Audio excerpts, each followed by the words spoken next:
here. This is Julie. This is Julie Blacklock. Okay, any more guests? Doesn't look like it. So we're going to move on to birthdays. We have 3 birthdays this week. Richard Barkowitz is on the 22nd. Jose Manny Cifuentes is on the 25th. And Bill Taminga is on the 30th. Any more birthdays that I don't know about? Okay, we're going to move on to our announcements. We have a proposed list of officers and directors for next year's Lions. Do we want to show those now?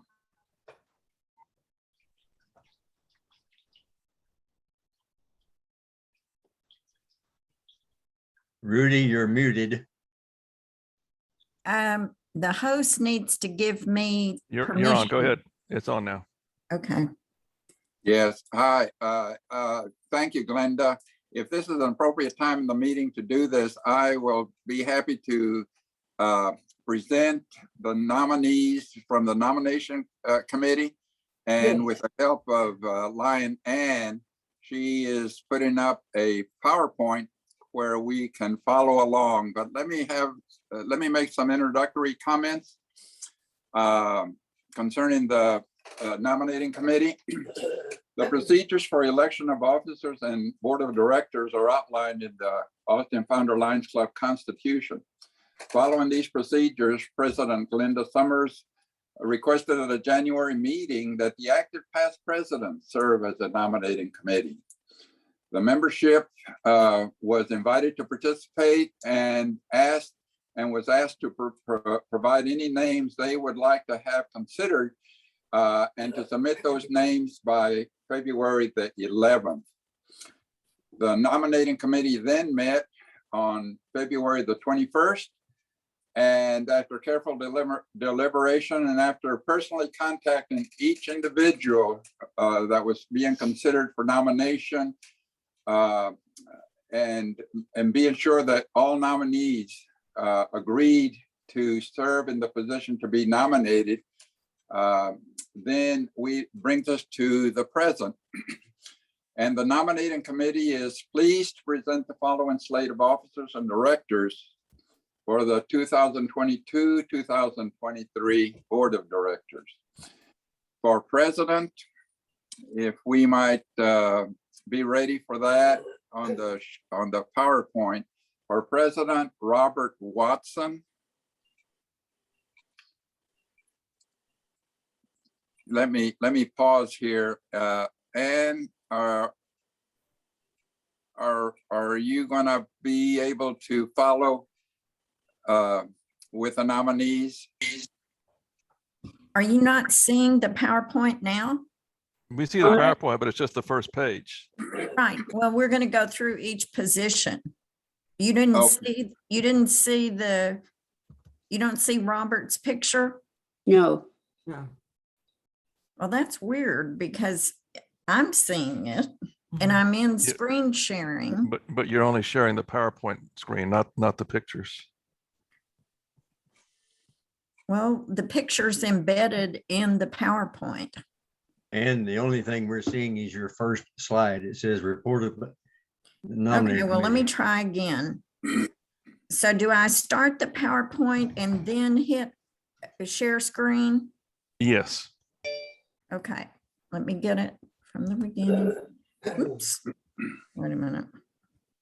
Wait just a sec. I'm sorry. Let me get back. Well, I'll just start from right there. That'll be good. Okay, from current slide. Okay, now then whoops. But when I do that, I can't find the, oh, here we go. Okay.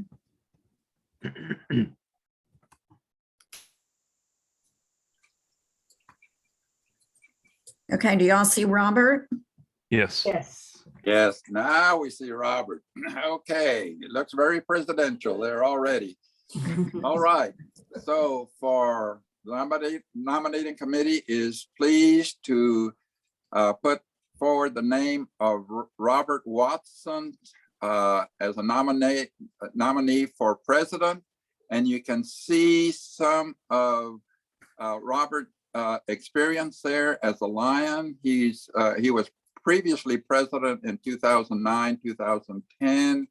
He has chaired the Rose Day Fund Committee for several years, and again this year, and the other items that are listed there. So for president, Robert Watson. We're going to move on then to first vice president. And if we can have that slide up, please. So this is just bizarre. It's like it's not, I get it called up, but then it won't work. Okay, let's, Click if you hit your mouse or something to the next. do you see Greg? Yes, Yep.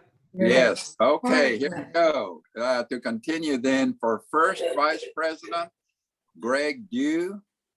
And Greg joined our Austin Founder Lions Club in July of 2020. He was sponsored by Lion Bob Thornhoff. And he, as we have enjoyed some of his previous programs, he is Leader Dog Puppy Raiser, Plastic Recycling Chair, and Program Committee member. So for first vice president, Greg Dew. For second vice president, we have Steve Riley. And there you see his experience as a Lion that are listed there. I will not, I'll just let you read those. So for second vice president, Steve Riley. Moving on to third vice president, Lion Sid Popinski. And there you see also pictured along with her experience with our Lions Club. Moving on to our secretary, past president Ann Ward, his name is submitted as nominee for secretary and has a long list of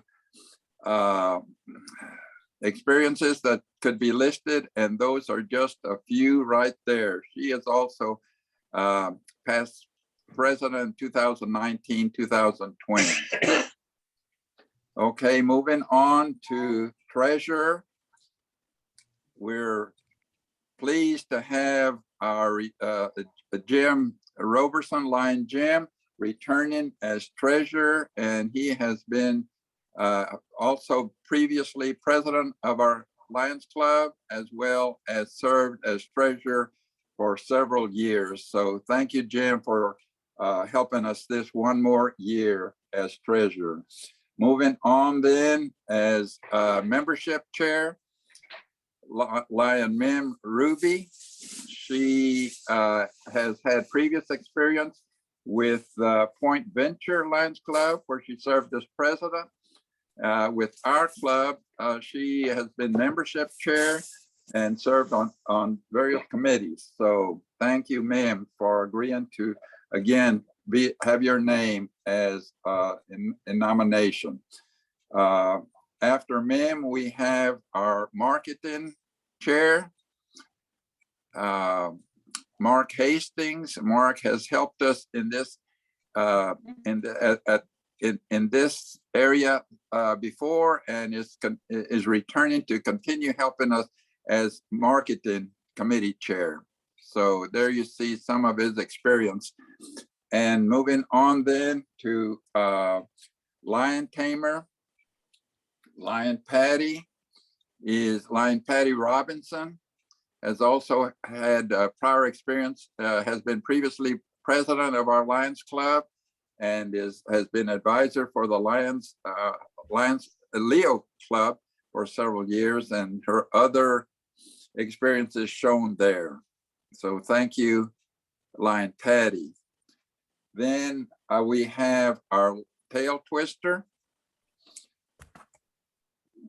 There we are. And we have our own Gaylord Armstrong serving agreeing to serve or have his name presented as Tail Twister. And there you can see listed his experience with our Lions Club.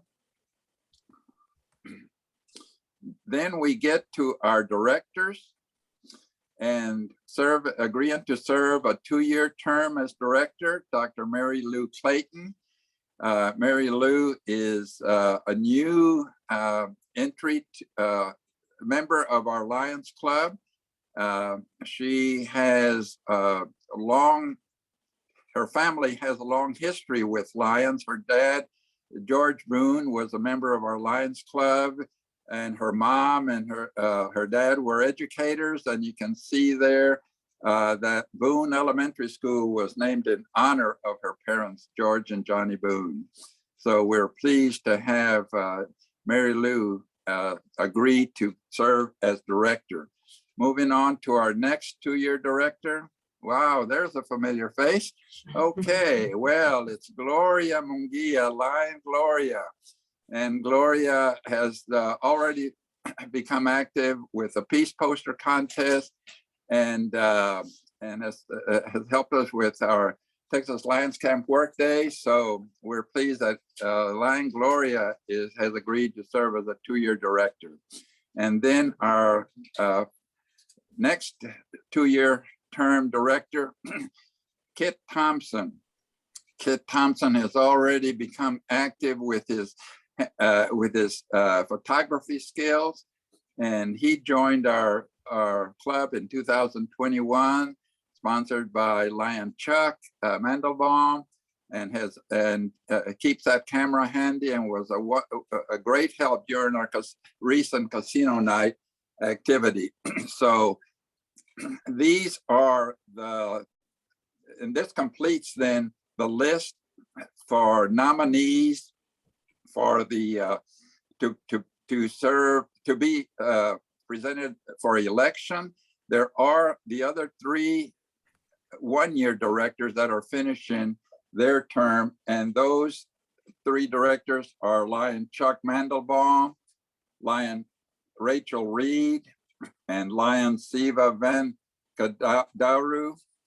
And so that then completes that then completes our list of directors. And then our current president, Lion Glenda, will become immediate past president. So with this completes our list of nominees from the nominating committee. And I want to thank all the members that did serve to make this make this list available and to provide this list. And so Lion President Glenda, I am pleased on behalf of the nominating committee to present this list for consideration as board of directors for 2022-2023. Well, thank you very much, Rudy, and thank you, Ann, for all that work. If you have additional people, someone else that you would like to nominate, please first ask them if they're interested, and then get that information back to me, because election day, no later than March the 31st, I would need that information by March 31st, and election day is April the 1st. All right, now it's time to move on to Robert Watson is going to give us an update on Rose Day. Okay. We're a big project that's coming up here, and we're running a little short with entries. Linda, Yes, just minor correction, the election is actually April 7th, that first Thursday in April. thank you. Appreciate that. Oh, I said first meet. I said April the 1st. I meant to say first meeting in April. So thank you for that correction. Appreciate it. Okay, we'll move along with regards to the Rose Project. I just got a number in from Leonore. She's got 154 orders. Our guarantee is 200. So we're a little bit short on orders. I'd like to go into the We have for delivery on Wednesday, the 23rd. I have 13 teams that'll show up to, and I think that should handle it. If there's some others that would like to come, that would be fine, but we could sure use you. Our spot is, our problem is with deliveries, and we do need a few more people. We've only got 13 delivery people for deliveries, and we need a few more. If somebody can find the time in the morning on Thursday, we could sure use your help. And when you come for the packaging, don't forget, bring your clippers, put your name on them, and bring your clippers, because it makes it a lot easier. The location, just in case someone has a question on it, it's at 2006 Gaston Place Drive. It's the same place we've done this for years, but just in case you need that information. If you need my phone number, it's 512-431-6324. If you have any questions, give me a call. I'd like to thank Mim for stepping up and handling the deliveries. Some of you are probably not aware of the fact that Leonore is not going to be with us on the day for this, because she's leaving on Tuesday for a little vacation. So it's I appreciate you stepping up and being able to handle the dispatches and so on out of the warehouse. If there's any questions, I'll just be quiet and listen. Go ahead if anybody has any questions. Your phone number again, Robert?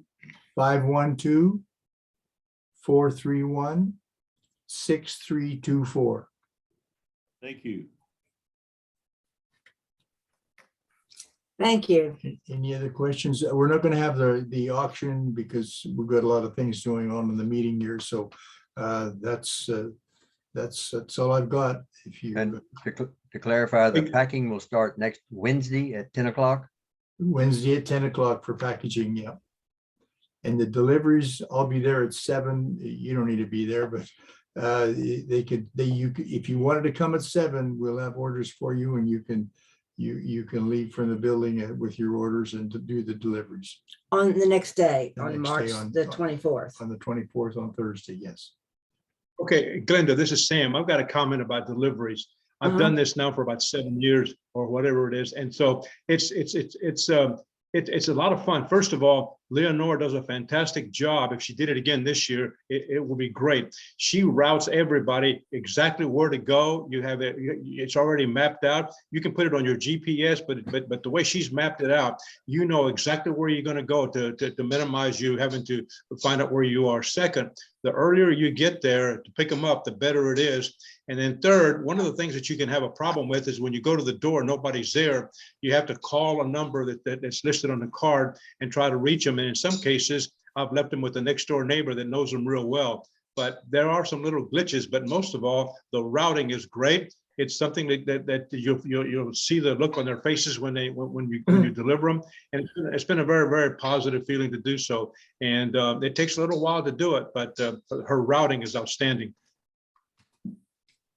Thank you, Sam. Yes, it's a lot of fun you bring joy to a lot of people. Thank you. Any more questions on Rose Day? I might add that we won't have a Thursday meeting for those new people. Oh, yes. There will be no meeting next Thursday because we're going to be delivering roses. Okay, the next thing on my agenda, on my announcements. I have a question, excuse me. Yes, sir. So- Yes, Roberto. So Eleanor's not gonna be working on it, and you're gonna be taking care of it. Mim, Mim is going to be the dispatcher. So she'll be there, I'll be there, and you can pick up your orders and take your delivery orders out. I just want to make sure, Robert, I called you last week that I wanted 10 orders and I will be delivering those. I just want to make sure that that's whoever's going to be in charge took care of that. Ma'am, did you get that order?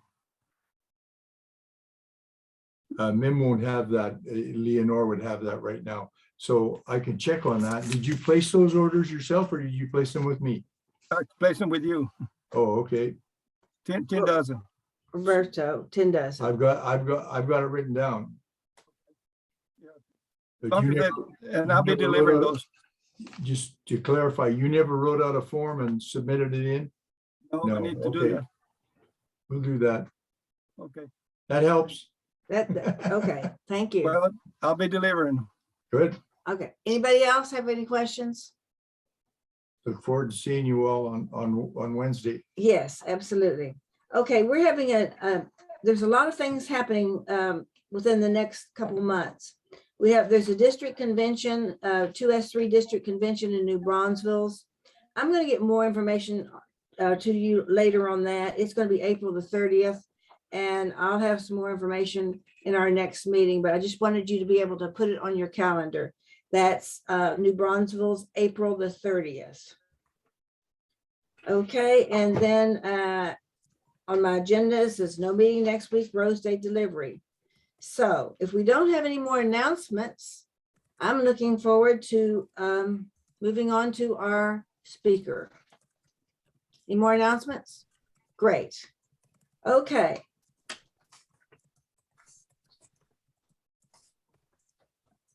Where did our speaker go? She stepped there. Oh, no. Oh, there you are. I'm sorry. I'm sorry. Okay. Well, I'm very pleased to introduce our today's speaker, Julie Blacklock.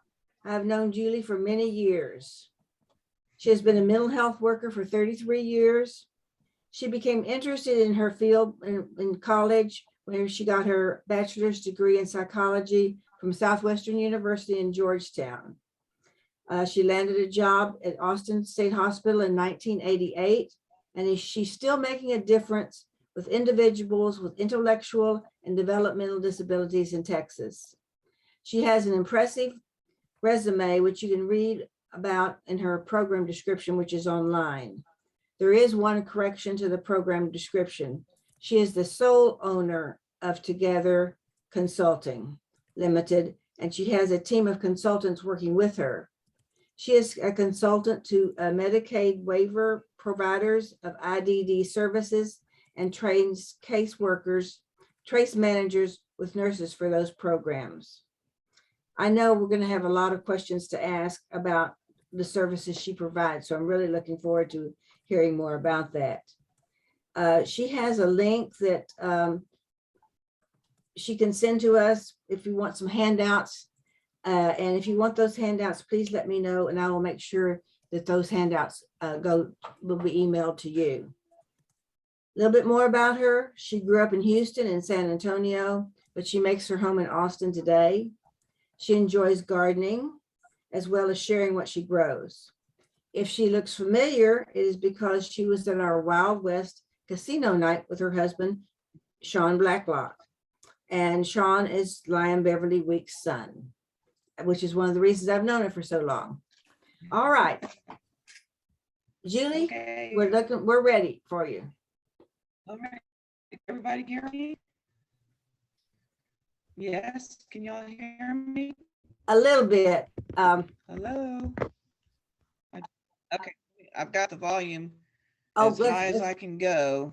That's much better. That's fine. Yes, that's Is fine. that much better? Okay, I'll just try to be loud. All right, I'm gonna go ahead and share my screen here, so give me just a second. Can you all see that? Can you see that my screen? There we are. Yes. Yes, okay, you can see my screen, okay.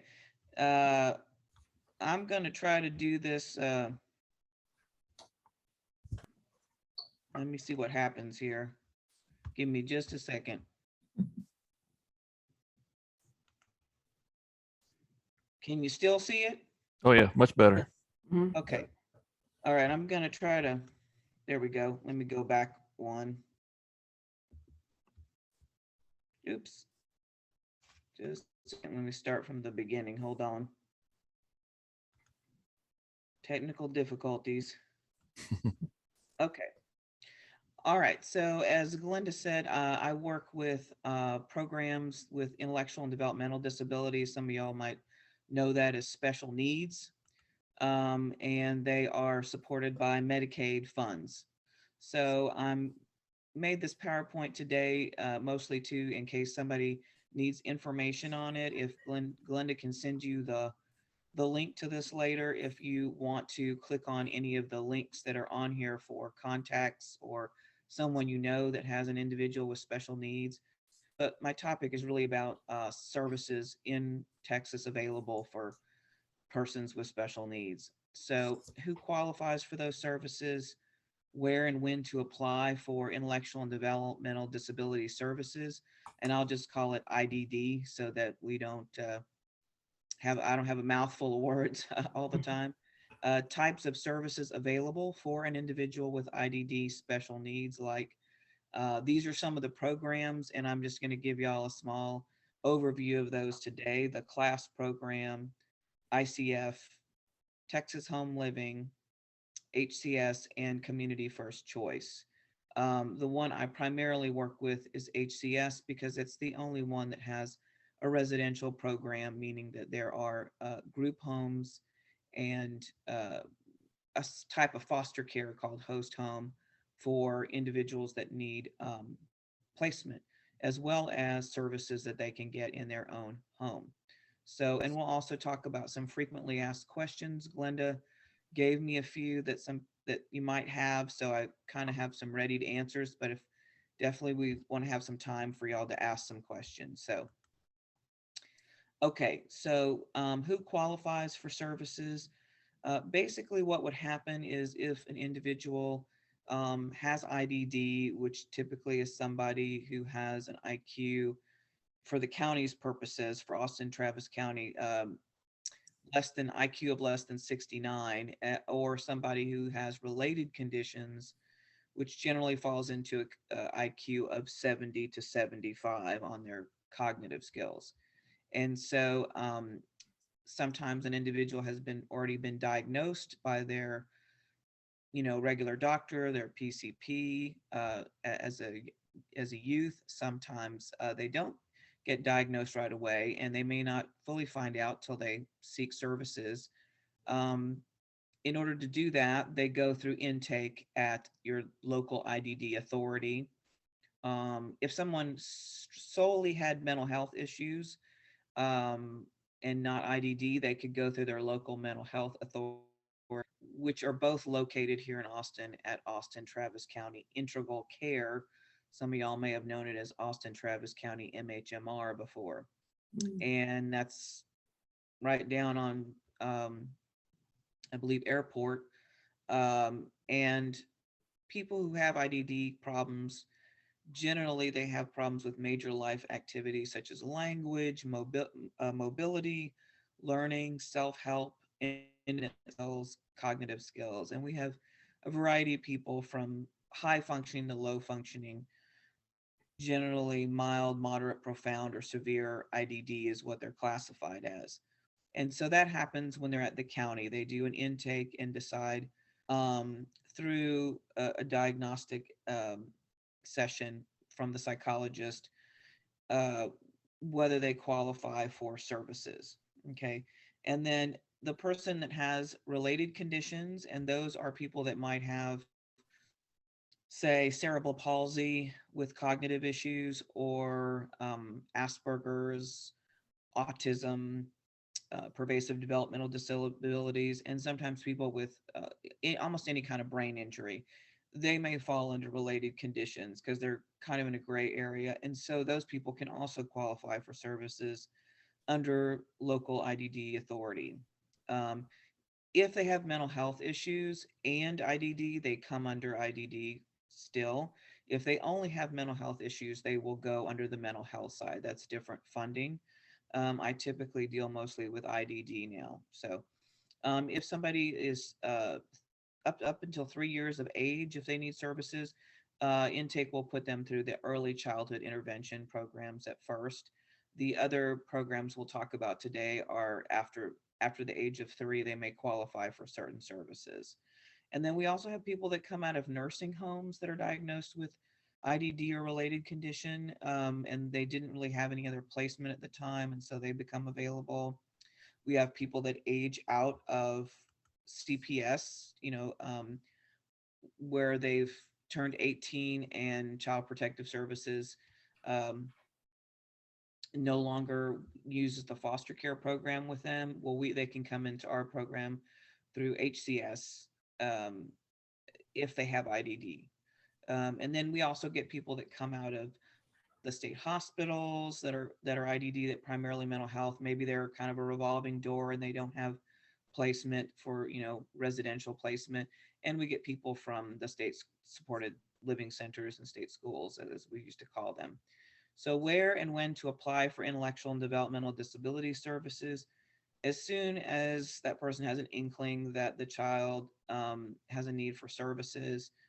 We can talk about what some of those services are, but typically what happens is people are looking for some kind of residential placement or facility for them. Sometimes they just need services at home, like attendant care services, or someone to, transport their individual to activities in the community. Sometimes they need therapies, and so that may be one of the reasons that they're, coming through. And so as soon as they have an inkling they might need services, even if they don't need them now and they're looking down the road, particularly when somebody gets older. I know Beverly and I had a friend who her son had brain injury really, really young in his teenage years. And he qualified for the class program because of that. And so she used those services for personal attendant. But looking down the road, if that person wasn't able to care for them in their own home anymore, they might put them on the list way ahead of time for home and community-based services, because it has a residential component. And so that way if they did start it early, then when they finally got an opening, they could use that. They don't have to go into residential. They could just use it for therapies or other services until they need it. But it's best to get on very early because the waiting list is really long. So don't wait till a person's about to graduate from high school. People do that all the time as part of their transition program in the community. They're thinking, well, they're going to get a job or they're going to go to a day program or something like that. And now we want to look at maybe some other services they might need. By then you'll be on a waiting list for a really long time for certain services, not all of them. So we recommend that you start early. And then apply to your local IDD authority with their intake office. Go to Austin Integral Care if you're here in the Austin area. I believe it's Blue Bonnet Trails if you're in Round Rock in Georgetown area, and then Hill Country mental health and IDD services serves like San Marcos and up until up before San Antonio. So if people need that information, I can find that for them. But this link here will take you to contact ATCIC for an appointment, and these are the phone numbers and the address. So here's some of the types of services. We have the class program, related, and this is really related conditions only, like the individual I talked about that had the organic brain injury. And so in that case, the class program might serve them, and I'll go into what that program is a little bit later. And then ICF, IID stands for Intermediate Care Facility for individuals with intellectual disabilities. And that is primarily what we think of for the state supported living centers that have been around forever. We used to call them state schools. We also have private sector ones, which are group homes and meant to transition people out into the community. And they have 6-bed to 13-bed homes primarily. We did have some medium size and large size ones, but most of those facilities have been encouraged to close and start home and community services, because it's much more, it's less restrictive, less people in each home, and more, home-like, and then more community oriented.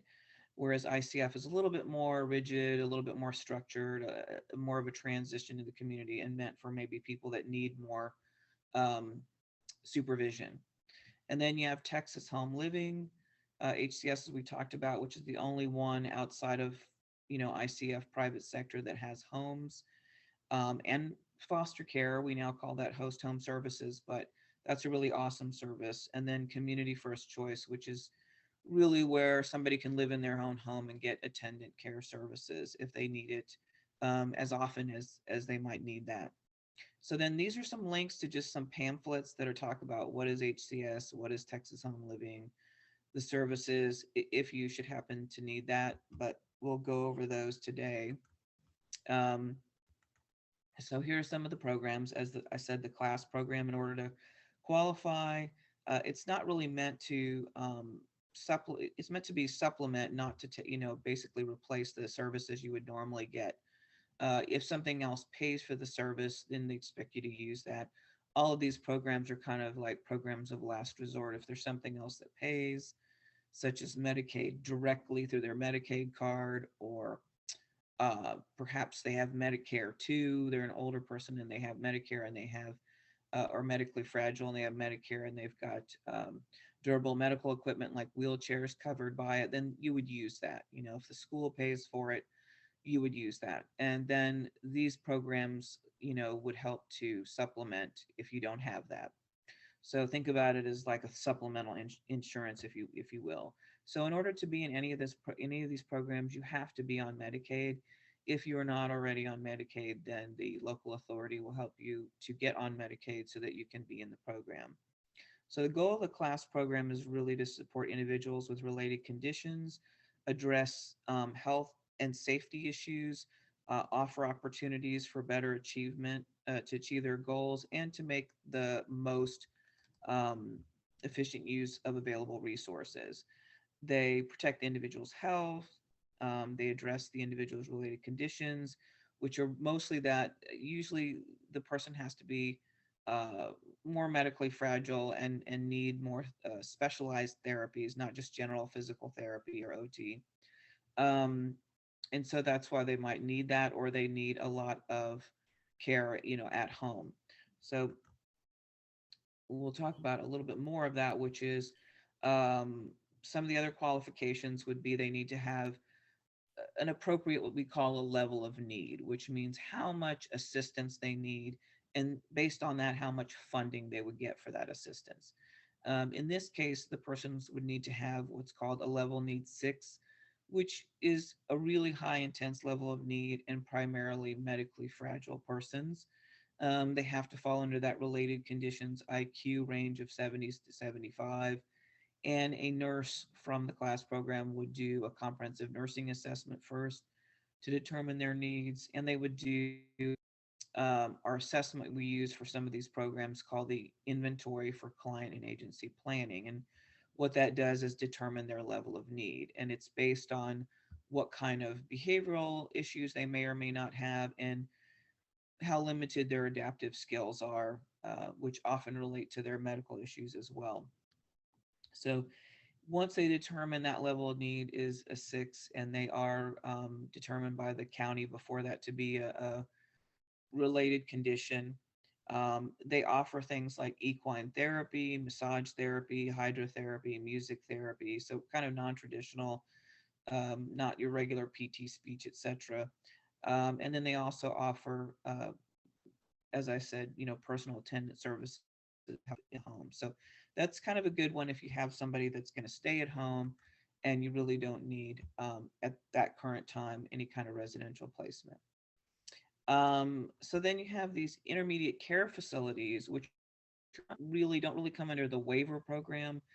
The 6-bed homes, 6 to 13 homes, private sector, are really a transition for people that have been in state supported living centers, or maybe people coming straight out of their home that have higher needs. The people that primarily are left in these 13 state supported living centers all over Texas are, at this point, they're trying to concentrate on having mostly people with high needs, high behavioral, high medical. We have some forensic persons, which means that they've either awaiting maybe a criminal case or have a criminal allegation, not necessarily proven to be guilty, but they're awaiting trial or those kind of things. So they may be in there. They provide clinical therapies, full-time professional staff, 24/7 one-to-one supervision, and 24/7 video surveillance of living, dining, and program areas, vocational employment services, skills training, and habilitation services on the site, including, they even make the person's wheelchairs and things like that. So the group homes are meant to kind of, in the private sector, really meant to be that transition to the community, but for people that really maybe are not completely independent and they need to learn the skills to become more independent. So just a few more things about the sector is that they can have multiple homes or just one home. And sometimes they have apartment livings up to 13 people. And there's usually house managers to monitor in the homes. And they have a case manager called the Q that helps to figure out what their active treatment, as it's called, in order to work on skills to become independent and to keep them healthy. And the way the funding works from there is that Medicaid pays for the services like the therapies and nursing and those kind of things. The room and board is paid for by the individual's Social Security funds. And they only get to keep $65 a month, the individual themselves. The rest goes in a trust fund that the facility uses. It all goes in a trust fund, but the rest of it is used for a room and board, and anything that Medicaid can't pay directly, we don't pay for. And once they're over 21, Medicaid does not pay for physicals. So that comes out of their money. Okay. Home and community-based services and Texas Home Living. These two programs are kind of similar. They have all the same services. The only difference is that home and community-based services has 3 to 4 bed group homes. And this is probably the most common thing that people look for a service for their individual, is to be in one of the group homes or to be in a host home, which is a host home companion care, is foster care setting.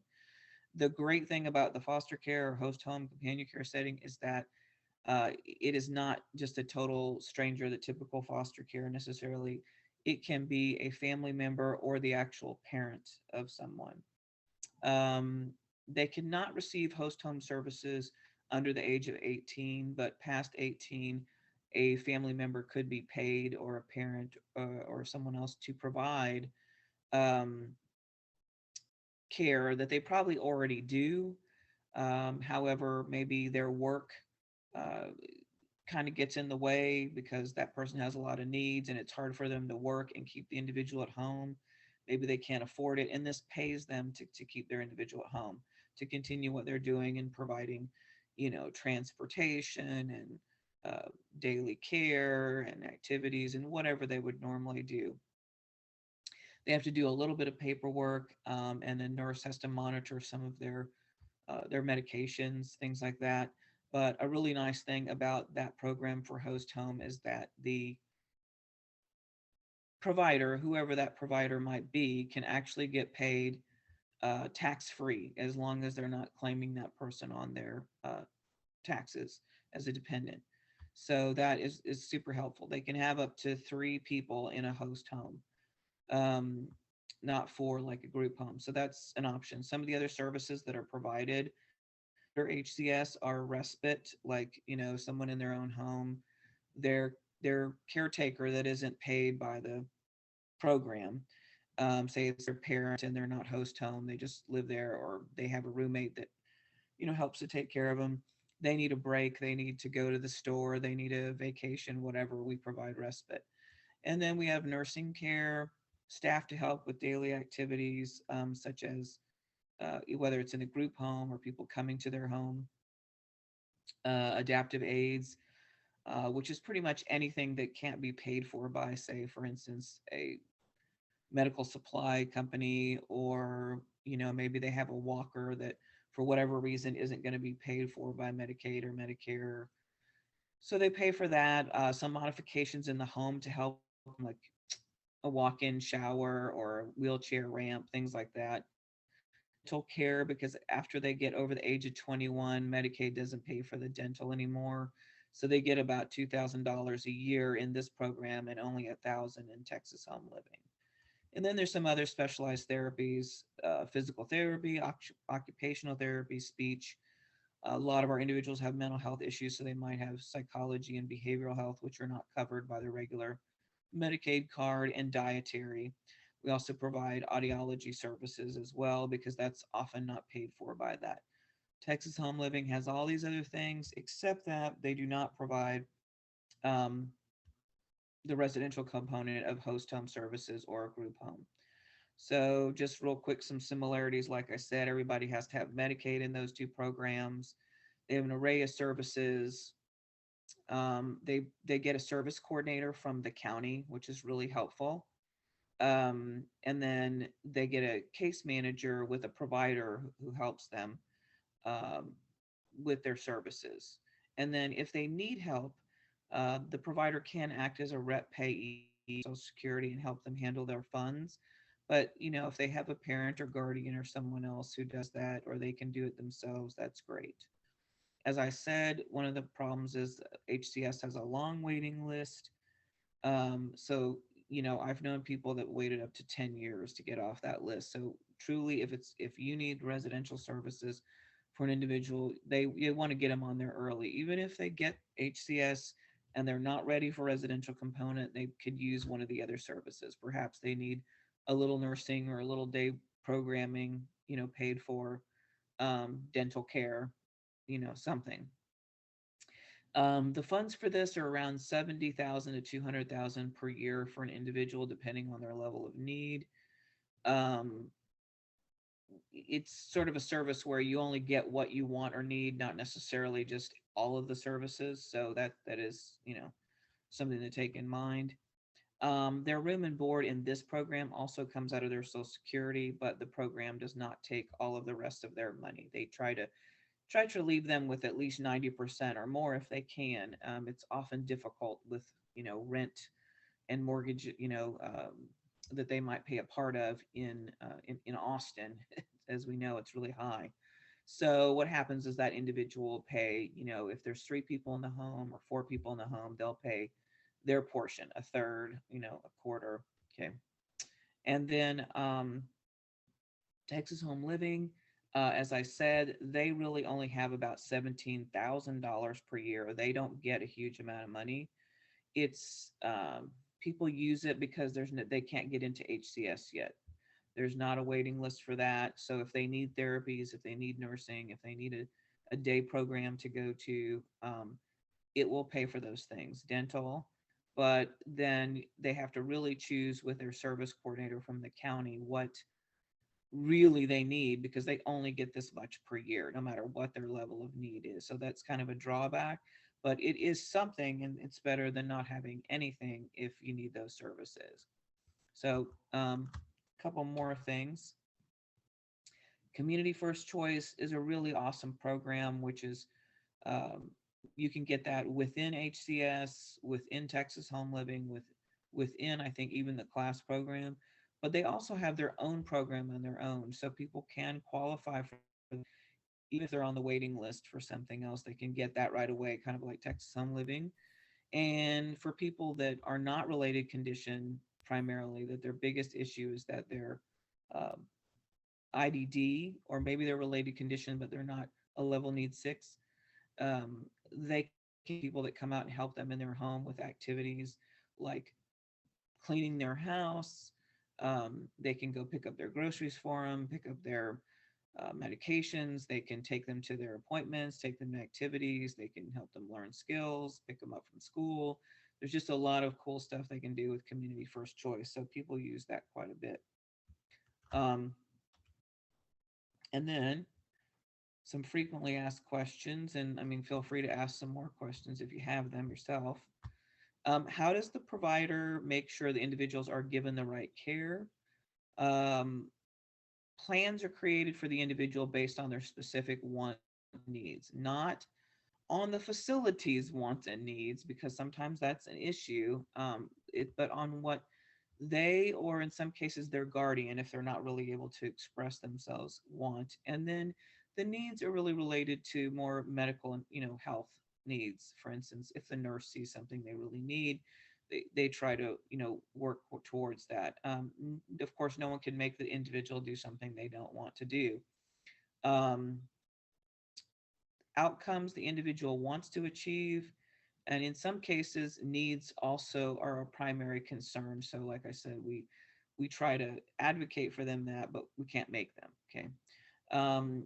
In the case of the HCS and Texas Home Living, person-directed practices are used. We also use that within school systems now, and it is a training that case managers for the provider, service coordinators at the local authority, and even people in school get in order to be able to implement these plans and concentrate on the individual's wants and desires. So they have a service planning team that is made up of the individual, their legally authorized representative, if they have one. Not everybody has a guardian or needs one, or a power of attorney. The service coordinator who worked for the local authority for Austin Travis County, and then at least one provider representative, which is somebody from the HCS program or Texas Home Living or Community First Choice program. And then in addition, the ICAP, which is that assessment we talked about, is completed by the local authority when they first come in order to determine their level of funding and what they need, so we can figure out how to take care of them. And then this is renewed every 3 years by the provider. In Texas Home Living, the service coordinator does it. If there's a need for it before that, then people will request a level of need increase to add some more money on. So they can always have the opportunity to get more money. Who determines what the right care is? Well, that's primarily the local authority at first. And then, of course, the provider, as they see things happening, they need to increase, the need for funding. But the original thing that is done at the local authority is called the Determination of Eligibility Assessment. So they do the IQ testing. So if y'all are familiar with that, that's what really determines whether they have special needs or not. And they determine if there's any mental health diagnoses that maybe haven't been covered, or if they have any at all. And they look at their social history, and they do extensive interviewing with the individual and their family, if they have any, about their, when they may have discovered certain milestones as they were, growing up, and then their adaptive skills level and so forth. So that may be done when they're very young, and then the services that are available are discussed with them and their family. And if they want to be on the waiting list, they put them on the waiting list. And I encourage people to check back on an annual basis if they are going to be on the HCS waiting list. They tell you check in every 3 years if you don't hear, but check every year, because you don't want to get lost. You want to make sure that you're moving up. And if some people, I encourage them to get on Texas Home Living in the meantime, because you'll come off the waiting list faster. So if you can use services there, you may want to do that. Okay. A couple more questions. Who pays for this? Medicaid pays for most of this. It's not either direct Medicaid card, but it is the waiver, as we call it. And ICF, we have to, ICF gets a lump sum that pays for some of the same services, but in HCS, Texas Home Living, the other programs, it's a contract, and they pick the services they want. And then the provider has to justify how they're going to spend, how many dollars, how many hours, how many days, depending on the type of service. So we don't just get a blanket check, so to speak. And then how do I pick a provider? This is a big question all the time. If you go to their local authority, Austin Travis County, a service coordinator will help them to go through a list and find providers. They're not allowed to encourage you to pick one provider over another. So if people need that help as far as trying to figure out what provider maybe specializes more in one thing than the other, they can always call or email me. Also, they can go online and just search for HCS providers in that county or that city, and a lot of them will pop up. Some of the local authorities have their own provider list. There are thousands of providers across the state. So there is also a thing here you can click to questions to ask providers before making selections, which can really help you make a better selection. Does anybody, oops, I didn't mean to click that. Sorry, hold on, go back here. Almost done.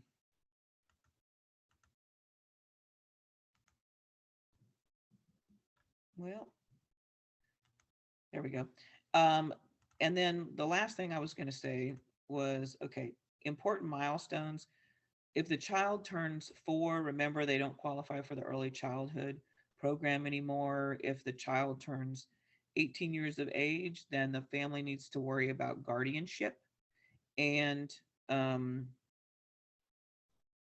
they don't have to get guardianship. I mean, guardianship is restrictive.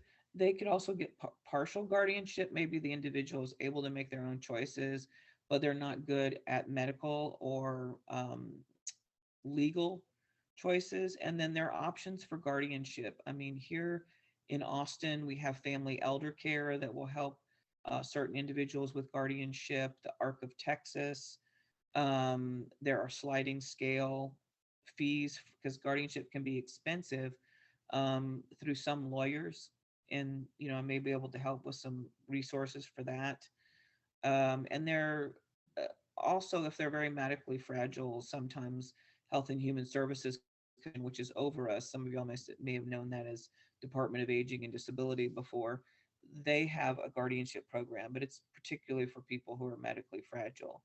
So there are some options. Otherwise, the typical guardianship might cost as much as, you know, $5,000. And that can be a lot, but that is usually for a permanent one. These other guardianship type programs are renewed on an annual basis for once you do it the first time, the fee is pretty cheap after that, like $100 or something a year. So, and then the individual turns 21 years of age, the last thing I would say is that they no longer qualify for STAR Children's Medicaid. And so they would get the adult STAR Plus Medicaid, but what that means is that dental is no longer covered by Medicaid directly. So if there's any dental work they need to do before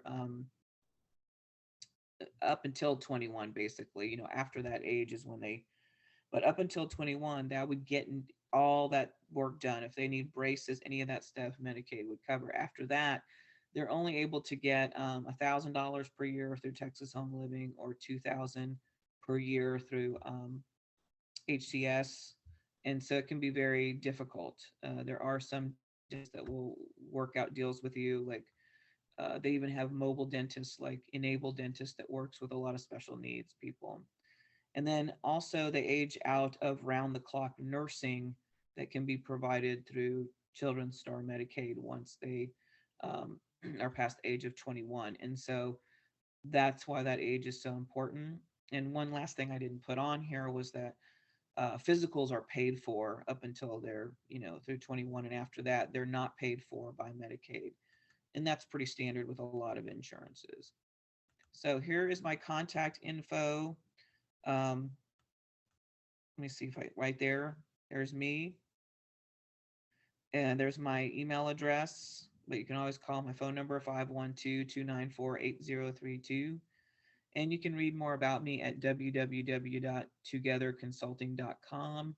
I would remind people that's TWOGETHER Consulting, not TO, because that Together Consulting is a marriage counseling firm. Okay, which I do not do, but I do get calls on sometimes. Does anybody have any questions?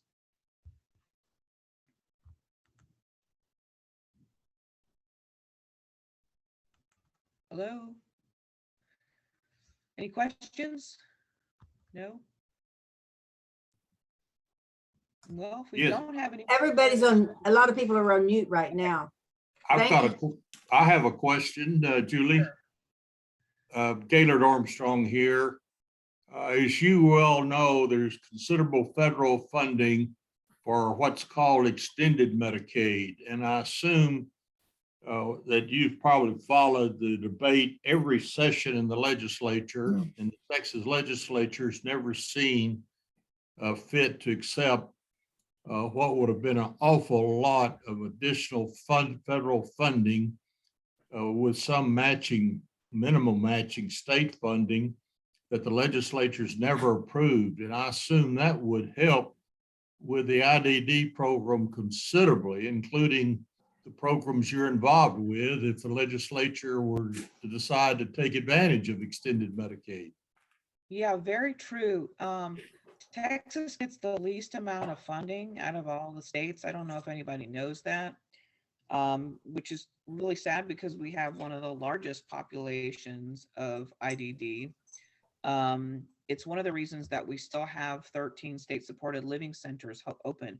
We wouldn't necessarily have the need for that many, but we don't get that extra funding, especially for people with severe needs.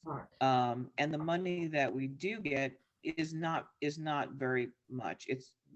I'll tell you this, the average for the group homes, they only get enough money to max pay anywhere from $8 to $11 an hour for direct support staff.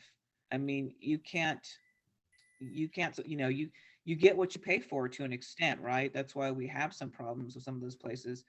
That's not enough money, and it's really not fair to them. So we do have people that go and to the legislature on a regular basis. One of them is Private Providers Association of Texas, and they advocate for us, as well as Tex, which is Providers Alliance for the community for Texas. And I'm glad to send that information to Glenda if anybody's interested in kind of what they do. And they literally camp out at the Capitol during legislature because we're not getting that kind of enough funding for the entitlements. And as you said, for Medicaid extended, and it's not just those programs, it's also programs, as you know, for elderly. So yeah, I mean, that would super help, would really help. Thank you. Mm-hmm. Unfortunately, we have run out of time, but I know that people are going to want those, some of those email addresses and some of those links, and I will be happy to get those to them if they ask. Yeah. Julie, this was very informative. I didn't know that there was so much involved. And you did answer a lot of questions. I really do appreciate it. I would say that if you know any parents, members, or anyone that needs some information, I mean, I pop up a lot because they just have special needs or HCS or something, and my name pops up. But feel free to give them my number. I mean, it's the way I give back a lot of times. I just help parents if they need it. It's not like I make any money off of it, but that's not really my primary consultation. But I really do love to help family members and parents. So if they have those issues, they don't know where to go, or they just need some direction, feel free to send them my way. Thank you so much. Very, very informative. Thanks for having me, Glenda. Thank you so much. It's time. Rachel, are you still on? Rachel, can you tell us about next week's program? I don't think she's I mean, the here. program for the 31st. I don't think she's here anymore. Okay, okay. Well, obviously we're not meeting next week because we're going to be delivering roses. I want to remind you that the Lions Camp work day is April the 2nd at 7:30 from 7:30 to 3. And Craig Estes has been, will be supervising like he has in the past. Our program on the 31st is going to be by Kirk Watson, Ground Rules for Leadership. And I'm happy to say that we'll be meeting in person. We haven't met in person for so long. And you'll be getting more information on that, but we will be meeting on March the 31st at the School for the Visually Blind and Visually Impaired. And I'll get more information to you on that. Now I'm going to, yes, Mark. Well, I just wanted to mention I got a text from Leonore. She just wanted to remind everybody, this kind of seems kind of obvious, but if you have orders, get them in, because we can't deliver if we don't get the orders. You can either send them to Robert, and Robert will get them to Leonore. The quicker way, though, is to just order online. Go to our website, austindowntownlines.org. You can order them there, and I can tell you, I was watching them today, and they were coming in fairly fast and furious. But still, we're still a little bit behind in our orders, as Robert says. Sandy has a question. Sandy, you're on mute. Sandy, you're muted. Oh, okay. I was wondering, I thought that the orders, that the date for ordering is passed already. It Well, was the 16th, but it was changed to today, one day later. So today is the deadline. Okay, so we get some neighbors to order something. And I won't say this, but I think it might be okay to get them in just a little bit later after that. But I didn't say that. I didn't say that. Oh, no, I didn't hear it. No, we didn't hear that at all. Great. Thank you. Well, I'm going to adjourn this. If there's nothing else, I'm going to adjourn the meeting and give everybody 5 minutes to go powder their nose because we have a board meeting following this. Thank you so much. Thank you. Maybe 7 minutes. Thank you.